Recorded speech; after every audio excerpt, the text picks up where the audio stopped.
is so much energy coming because all of you have so much to offer, and I'm going to be in the learning experience as well. What I want to do, as usual, whenever I start a presentation, I like to start out with a quote or a reading. So I want to read this to you twice, meaning that I want this to sink into your spirit. And it is called knowledge transfer. Knowledge transfer. The swiftest vehicle for knowledge transfer is learners encountering real ideas, events, and information in meaningful context. Essentially, this is connecting knowledge with life. Again, this is about knowledge transfer. And the swiftest vehicle for knowledge transfer is for learners encountering real ideas, events, information in meaningful context. Essentially, this is connecting knowledge with life. Now, I think that says a lot. And because I'm here to talk about transitioning, we're halfway through the Toastmasters year. And a lot of us are having challenges, and a lot of us are just really going through this smoothly. So what I'm going to present today is some of the things that I know from both sides, the sides of being an officer and the side of being just a member, and knowing what I'm getting from you directors, because we see it in a different way. So when you know every aspect and every area of what you're looking for, then you'll know how you want to step out of this. So let's just get started and understand that this is going to be something you can use for personal, professional, and of course, Toastmasters. And the way you do one thing is not always the way you do everything, because we take a different light on how we want to present ourselves. But as leaders, you must know that you are always teaching. Whether you know it or not, someone is watching and someone is understanding that you are representing whatever that title is that you hold. So today, tomorrow, and in the future, understand that you are putting yourself out there. Now, we know right now, contest is the thing that I'm hearing as you guys were chatting. I was taking notes. School is never out for the pros. So when you're wanting to come up as a person of excellence, you're always there to be listening, looking with detail, and what can you use for an input. Now we know about the contest. We know the positions that are needed. We know that we need volunteers for this. Now I want to go back to you as just a member. When you came into Toastmasters, what were you looking for? You were looking to be a better leader and a better communicator. What better position to be in a club contest than to be presented in that form? So a lot of you are saying, I have some challenges. What I want you to know is that I'm going to be using this word over and over. It's about relationships. It's about relationships. If you're finding that you're making a smooth transition into your position, then what it means is that now you know some of the people that you're working with. You've had that 15-minute conversation. You're understanding, they know you, they know what you represent. So when you're asking for these volunteers, they're so excited to just be a part of what you're doing, because now they understand the background. We have to understand the background of everything that we're doing. Why do I want to be a chief judge? Okay, what is your why? What is your why? Because now you're going to be in that position of knowing detail.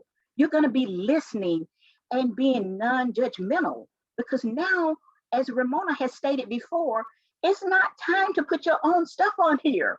You've got to go by the book. And if you're not accustomed to doing it that way, you're going to slide into some things. I really did like that content. Oh, I forgot about the delivery. So when you have that piece of paper in front of you, you realize that you are going by the book. There's no greater organization than Toastmasters. We're global. Why are we going to reinvent the wheel? Everything that you can find that you need. We've got audio, we've got podcasts. You can look these things up. So when you know your why, leaders, I'm talking to you. When you know your why as to why you're doing this, you're becoming a better person. I want to just ask you, because when I started this, I gave you about knowledge transfer. Now, if we're wanting to get volunteers, how many people in this area right here, and I want you to speak out, why is it that when we ask for volunteers at home or with our friends, is it any different than when we are asking for volunteers to be a part of this contest? And I want people from the chat to tell me right now about how they get volunteers to help outside of Toastmasters. And I can put that in. Why? Can I get someone to raise their hand or to chime into the chat? Tell me how you get volunteers to help you within your household, whether it's doing the dishes, washing the car, or running errands. Someone say they did add incentives. Stephen, Yes, I think when you're getting volunteers, it's much more effective to reach out personally than send a block email. Whenever I reach out personally to people and say, I thought of you because whatever reason, they're more likely to volunteer. And what it shows is that maybe you see something in that person that person does not see in themselves. And I have benefited from other people doing that to me, and I just think it's more effective. Exactly. And that is what I'm wanting to hear. That is what I want everyone in this group to understand. It's that personal touch. Again, relationship. You have a relationship with that person. And what I want to add is, as district leaders, that when you visit clubs, they always respect you and say, we have someone in our audience today in our club, and she's a growth director. She's an area director. And that's all we know on my side. This is what I'm hearing. Okay?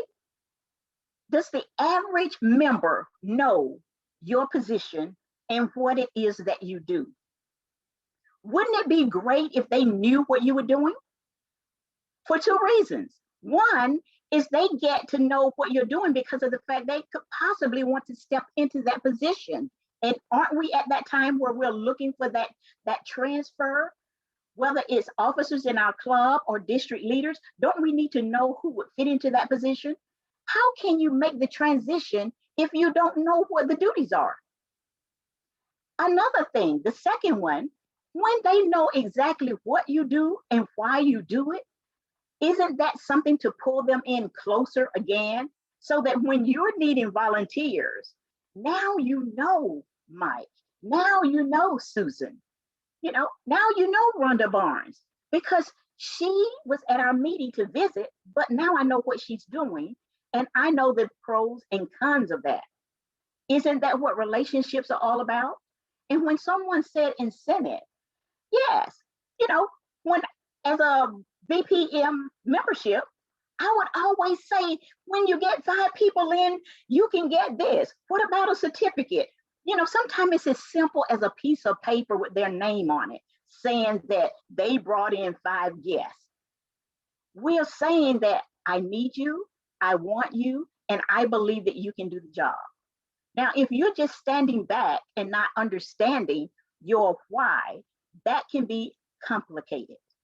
So in this position right now, can you see the benefit of having a better, closer relationship just to get this club contest together?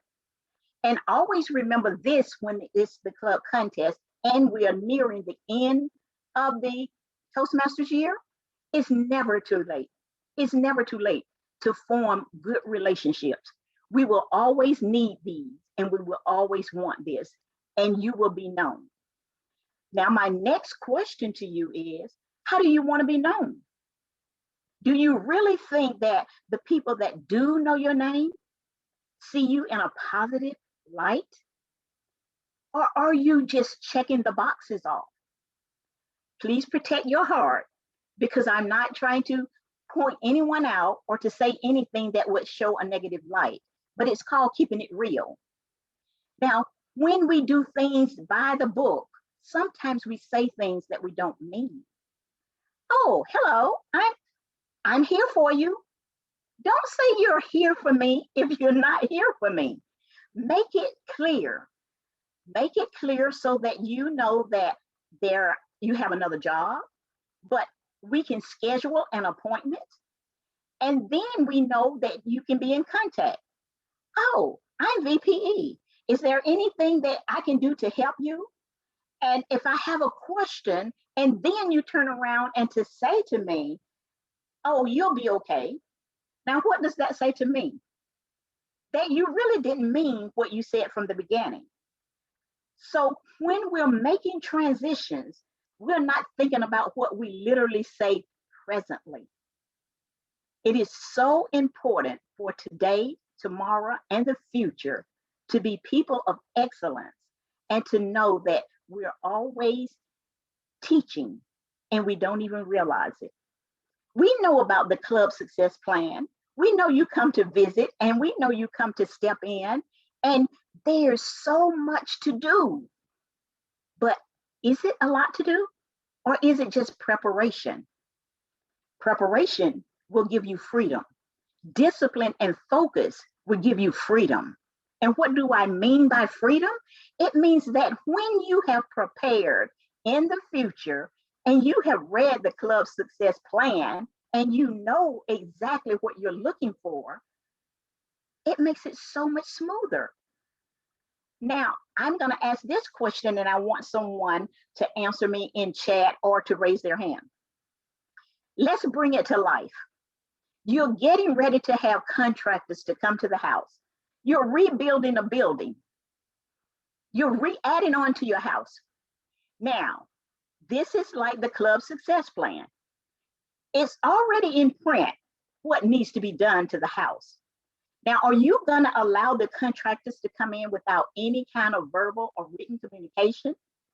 What are you going to do? And you can use another example. What are you going to do to prepare the contractors so that everyone is in alignment? Do I have someone to say, or even to give me another example? How do we prepare so that it is a smoother transition? Set up a pre-meeting to discuss the plan. That is so true, because they can't come in without a plan. You're going to discuss it beforehand. So when that person says, when is a good time for me to come to visit your club?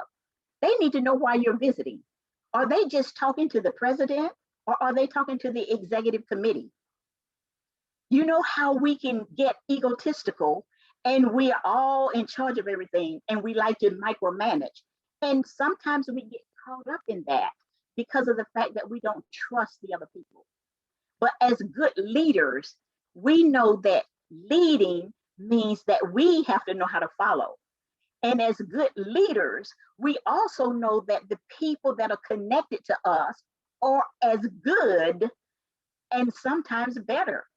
There's nothing more of a compliment than to know that the person that was your mentor can stand in for you and vice versa, because the communication is there.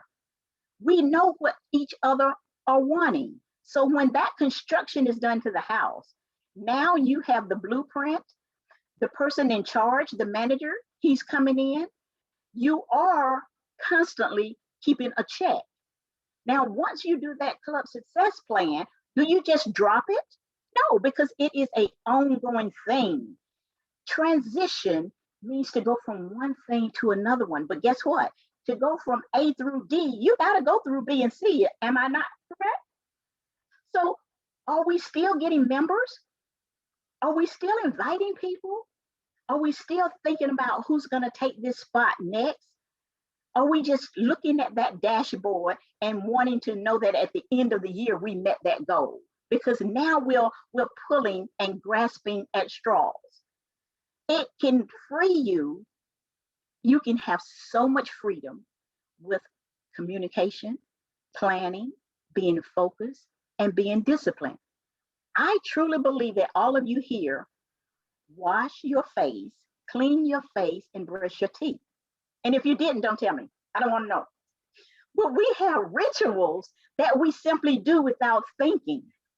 And as a Toastmasters person, and if we want to come up this way, why are we not using everything and make that wheel turn in Toastmasters? Because what are those clubs for? You know, what are those little minute things that we call that we want to engage in? What is it that we are in right now? You know, there are just so many things that we can do. What is beat the clock? Does everyone in a meeting in a club know what beat the clock is? Do we know what the Smetley Award represents? Do we?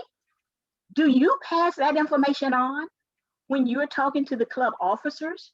Because those are the things that we do month to month to month to month. All of these are equating to great relationships. Because when we have those, it's continuous. And how can we make that happen? I'm going to give you a secret. We make it happen with great relationships. Did you hear that already? We make it happen with great relationships. And the job can be overwhelming, but it can't be overwhelming because what we do is find out how we can make it smoother. And what do? We have committees for every group. That way, the membership drive is continuous. And when you hear about an open house, you don't realize the person has been working on the open house for 3 months.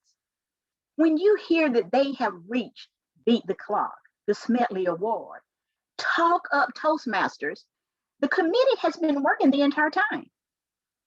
So it's that communication and leadership skills keep going up the ladder all the time because we are constantly working. You can't say that you want to look 55 when you're 65 if you decided to use the Mary Kay product last week. You can't say that you want to be in good health when you started your good eating habits yesterday. Can it happen? Absolutely. Will it happen tomorrow? Absolutely not. So are you hearing what I'm saying? We have to take the responsibility to know what our duties are so that we can first get there. Now I want to get back to you again about this contest. There was someone saying that there were some challenges, and I'm going to let other people in chat answer what is it that we need to do to get this contest on the road and what are the challenges.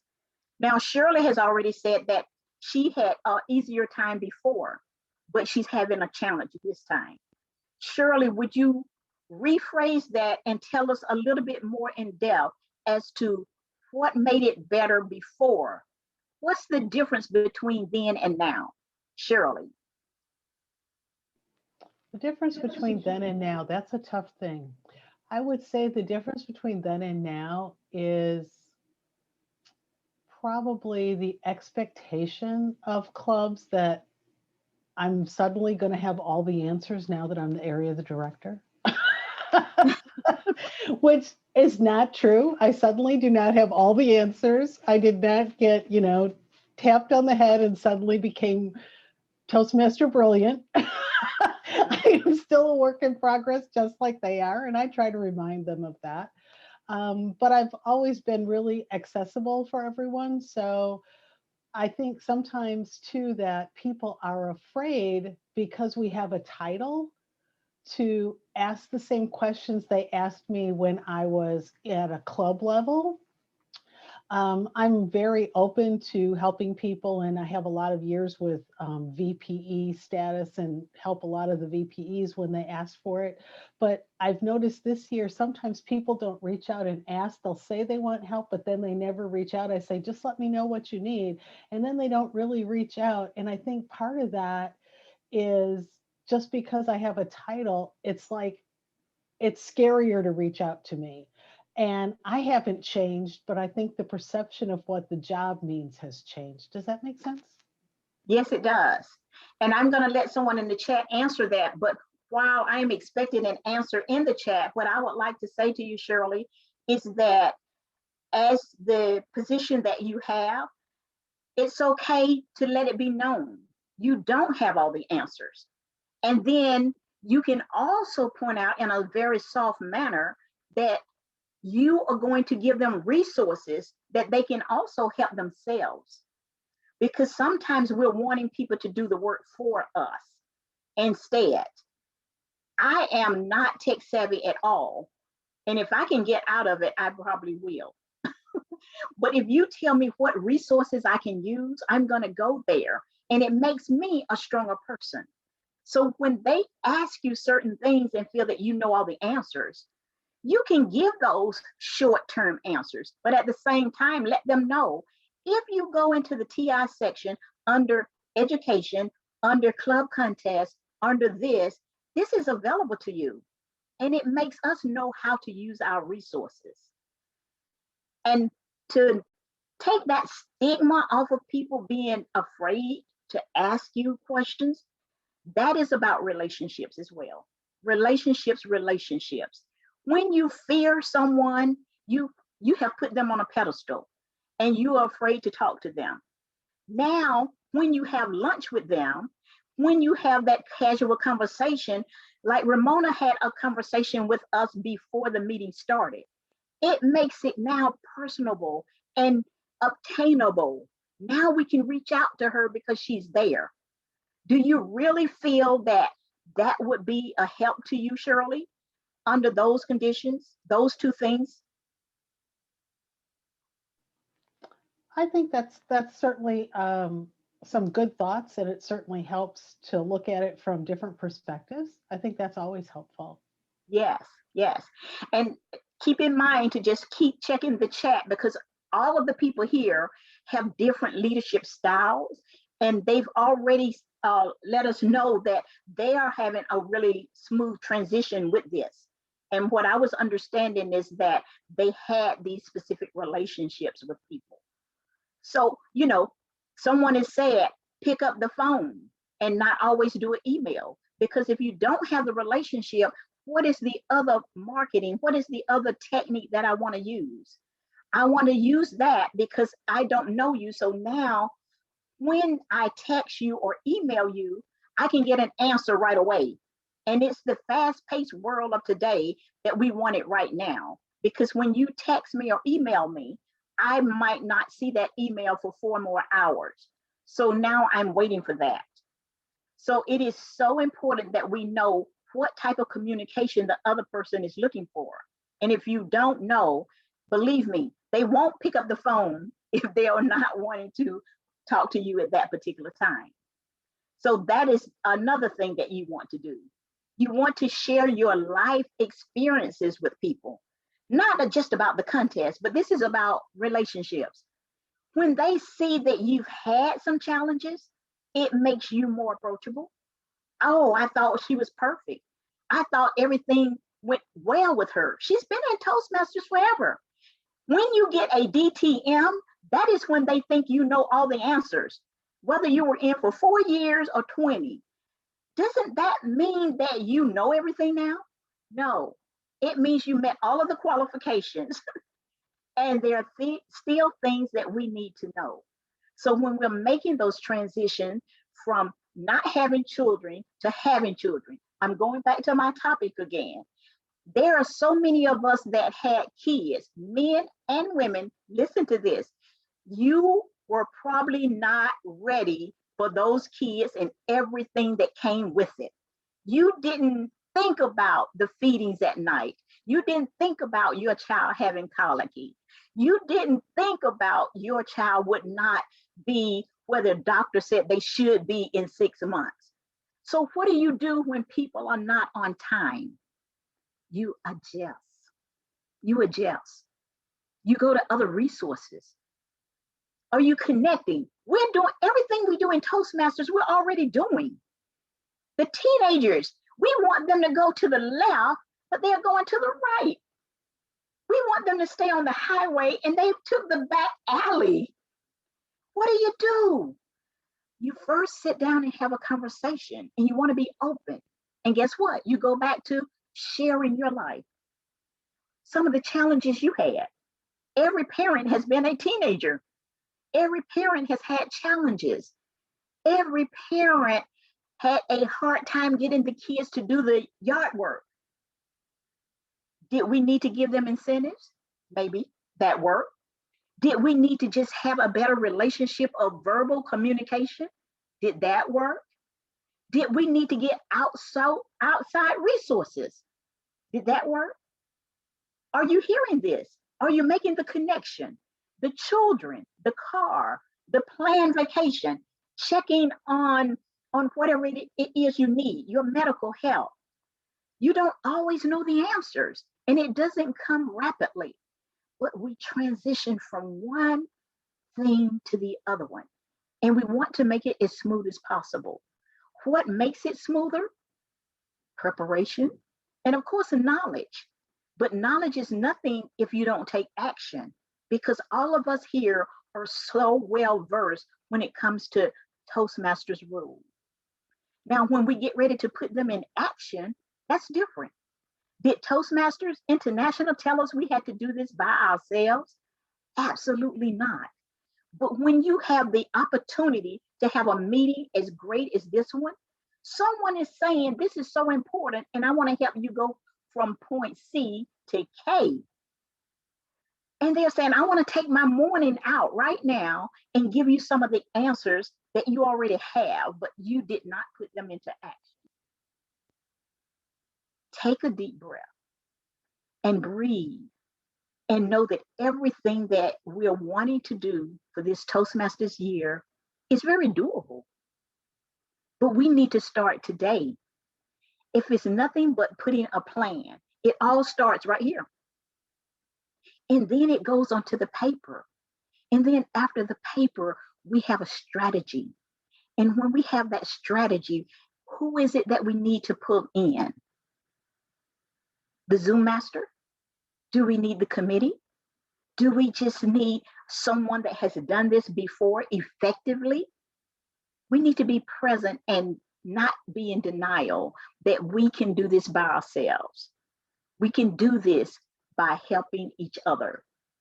How do we be an active listener? There's a difference between being a listener and being an active listener. The word active is there. So when you're in front of a person, you're already wanting to know, what is it I want to get from this conversation? When you came to this meeting, what is it that you wanted to get? Because the questions are going to be here for me to answer and for your peers to answer. Well, how do I make that transition?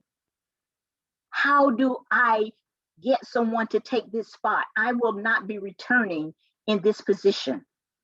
So my question to you in the chat, someone raised their hand. I need some interacting right now. Who will fill your role next term?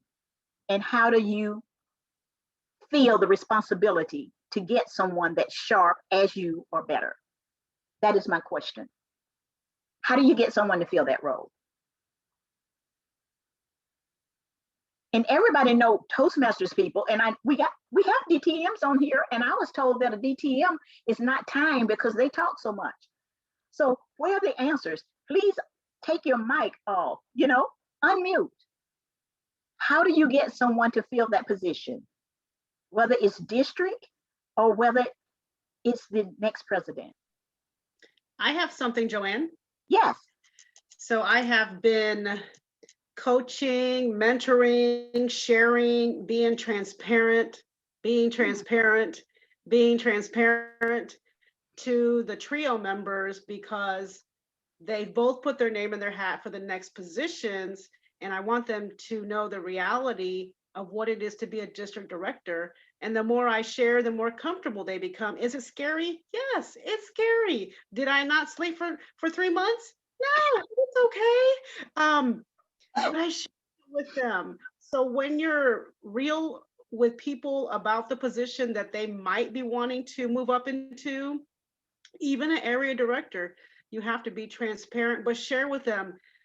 If, for example, Shirley, share with them, it was a challenge doing the contest, and maybe we could put a plan together and share the pros and the cons. And then when you come out of it, Shirley, on the other side, and it turns out wonderful, say, this is what took place, and this is how I bridged the gap.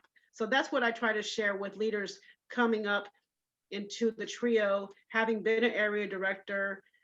I know I share with this group here, I've been there, but I hadn't been there in a virtual environment. So I try to be flexible and say, hey, I'm here for you. Great, great answer. And someone said, let them know that you think they're ready for the job. And the comeback for me would be, what makes you think I'm ready for the job? Because now I need to know the details. And it goes back to the beginning of this talk. How do we know what the positions are? You can send them to resources again, to Toastmasters International, but you can schedule a meeting with them and to say, as Ramona said, this is what I do, and this is how we bridge the gap.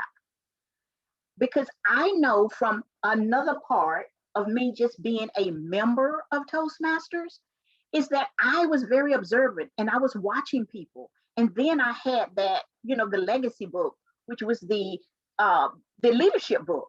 And I read it from the front to the back. Now, all of us are not readers and we don't get it like that. But I wanted to know what I was doing and if I was interested in doing something else. So again, what are you going to do? You're going to put it out there. You're going to, as a president, you're going to let the person know this is the role of the president and I don't have all the answers. You're going to work with people that are interested in the position and that are not. So let's go with the hard conversation. We have people that are going to hold a position, but have no intention of doing the work. Now, that's what I call a hard conversation. The hard conversation is, let's be real. Let's be honest. And we can say everything. We've been taught in Toastmasters. We've been in Toastmasters more than 3 years. All of us here, right? Most of us, I would think. This is for the better good. This is what we represent in Toastmasters. And we would love for people to understand what Toastmasters is all about. And as you hold this position, I'm so willing to help you in any way that I can. But as a treasurer, this is what the duties are. And this is what is in print. If you need help and you're going to say things over, it's okay to be repetitive in this time frame. It is okay that you have a team. If you can't do these things and your job, your health, or whatever don't permit, you don't have to throw the baby out with the bathwater. There are still some good things about this person, but they are not doing the job. And so we want the end results in your position as the treasurer, as the president, as the area director to get the job done. And that's having a hard conversation. Do you want to go over this hard conversation? Yes, with someone else. You want to practice what you wanted to say. You want to think about the negative input, the positive input. How is that person going to receive you? Because you don't have a relationship with that person. How are they going to receive you? But if you have a relationship with the person, they're going to see it for what it is. And that is that you're wanting the best for that position and that for the club and that for the organization. You can do this. You are all in those positions that you've had more than one leadership position and you've done more than one role in a club. So you can combat that because we don't want to overuse all of our great leaders that are doing all the right things and they've put in the work. And the reason they're so great because they've practiced, not intentional, but they just kept signing up for a role. And it's okay to sign up for something and not know what it is because you know that you're going to put in the hours, the time that you're not at a meeting. You're going to put in the time to make this happen because you as a person want your house to be decorated the way you wanted it to be. You wanted the lawn to be the way you wanted it to be. You called in a biz whiz. You called in who you needed. You called in Ramona. You called in someone that's been there. That is what we do in life. My car isn't running right. I don't know about cars. I just drive. You take it to the mechanic. Is this helping you? Because we do this every day. We do it. We don't keep stepping over the sand and the gristle and the cotton balls that we see in the house. And if you are, that means you're bringing it into your personal, professional, and Toastmasters world. And we want to clear that up. And it's okay because this is a teaching session. It is okay because we're trying to transition through the rest of this year. We want new officers and we want them to be great.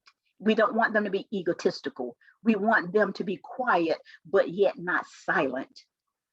We want them to be aggressive, but not overbearing. We want them to read as much as they can possibly absorb just to get the information done.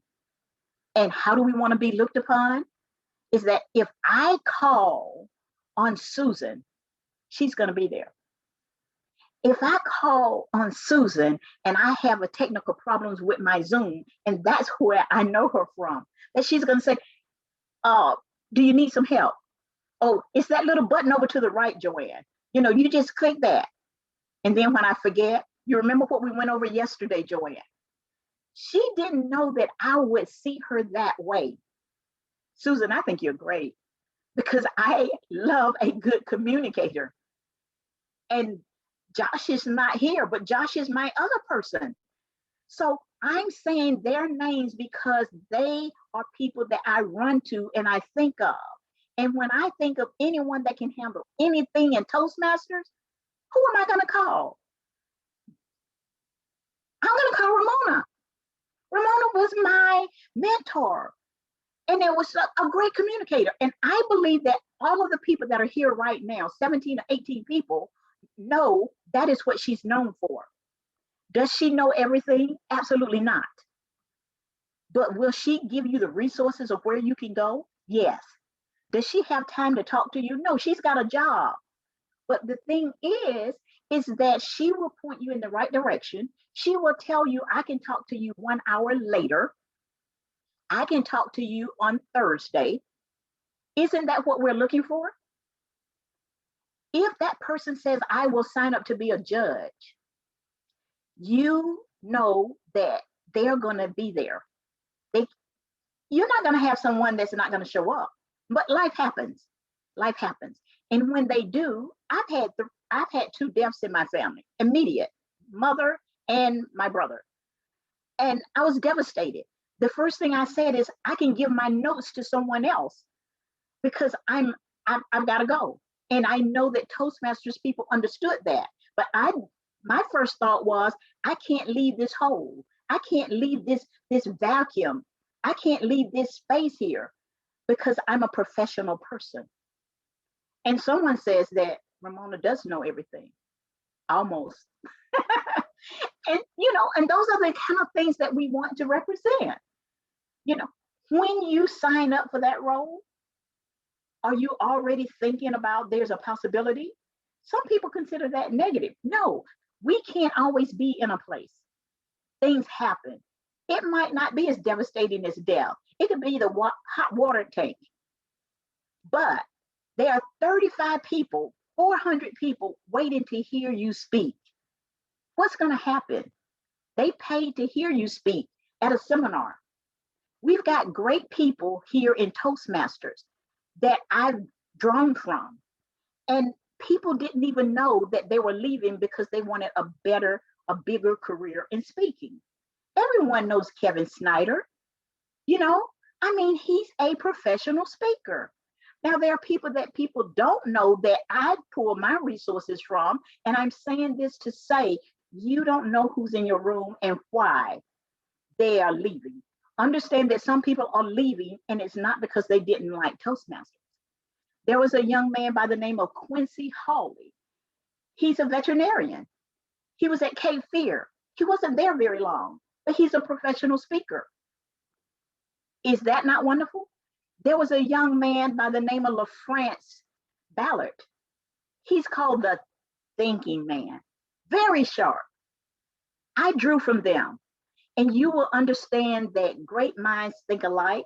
And as the term used, when the student is ready, the teacher will appear. And all of these people just came into my life. I don't know where Ramona came from. I just know she showed up. And I was going, is it okay for you to be my mentor?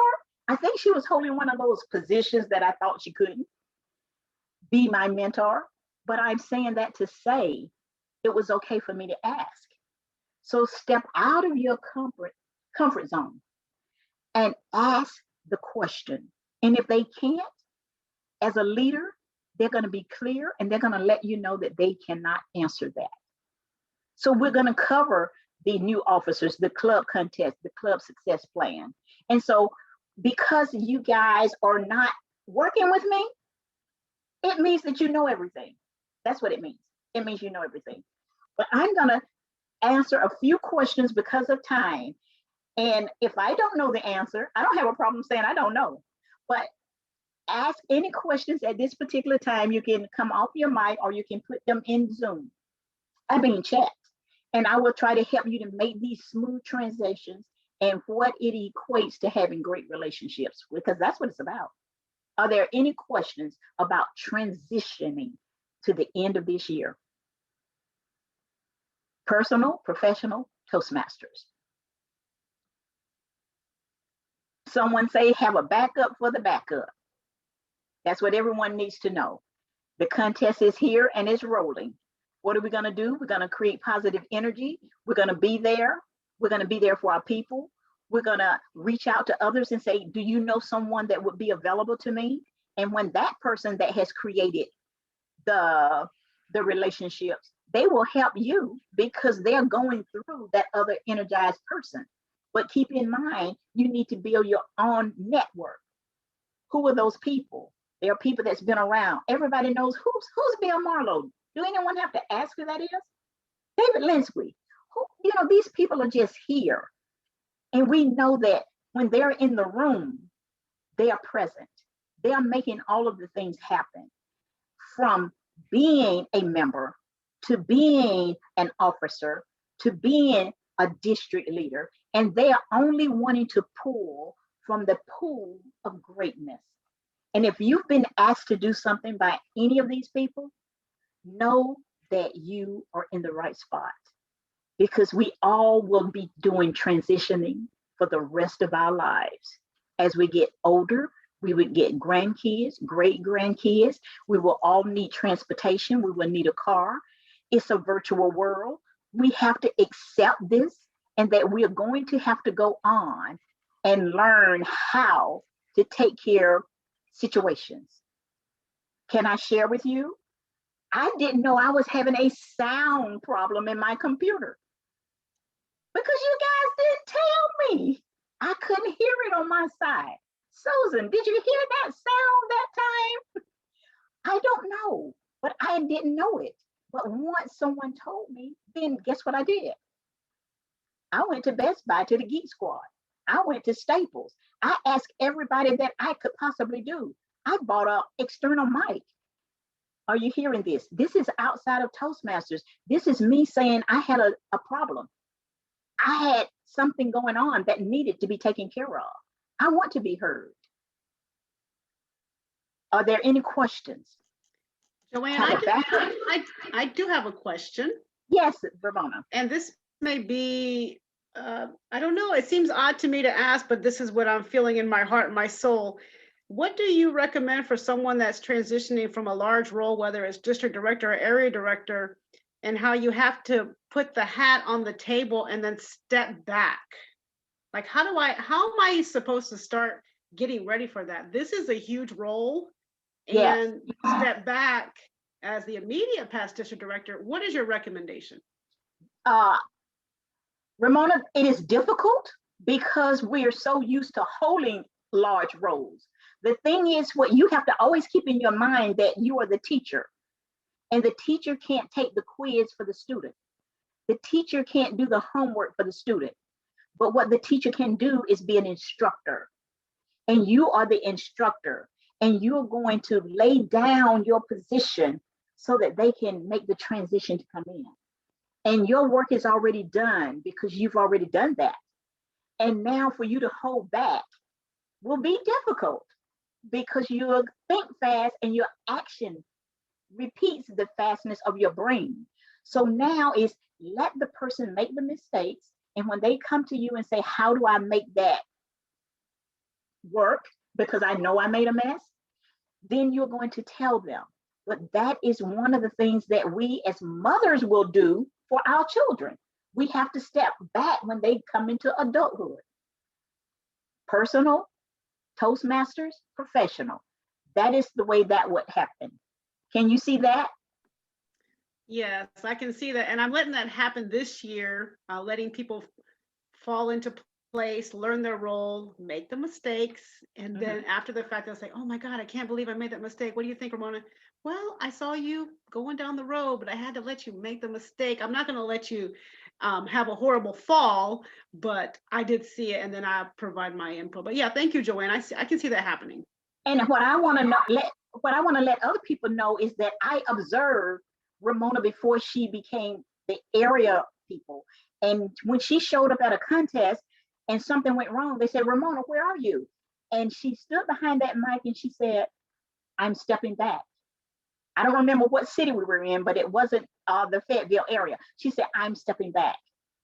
And I remember a time when she and I both did it, and it's because she was my mentor and I followed her. If we went to a club meeting and there were 3 roles needed to be filled, we filled all 3 of them. And they thought we were like super women. Okay, I can do table topics, a speech, and be an evaluator. Do you need me to be the general evaluator? I got this. I don't have time to wait for nobody to sign up. What they saw in us is that we could do it. And then it made them feel that they didn't have to do it. Okay, we don't have to show up because Joanne is there and she'll make that happen. But what we needed to do is what I needed to do is let someone say, this is what happens when you don't show up. This is what happened when you come in 10 minutes late. We can't get this done. Yes, it's okay to fill more than 1 role. Is it okay to fill 3? Absolutely not. A lesson learned. That was my lesson learned. Thanks, Joanne. Thanks for sharing that. And I've learned that over the years. You got to step back. Joanne, we thank you for your time. We thank you for your knowledge and your input. I wrote a few things down. Discipline and focus will give you freedom. I'm going to put that out there, and I will quote you, Joanne. Also, knowledge is nothing if you don't take action. Joanne, it has been a big pleasure having you here today. We thank you. Everyone give her a round of applause. Thank you. And we have a wonderful afternoon. I'm going to stop the recording.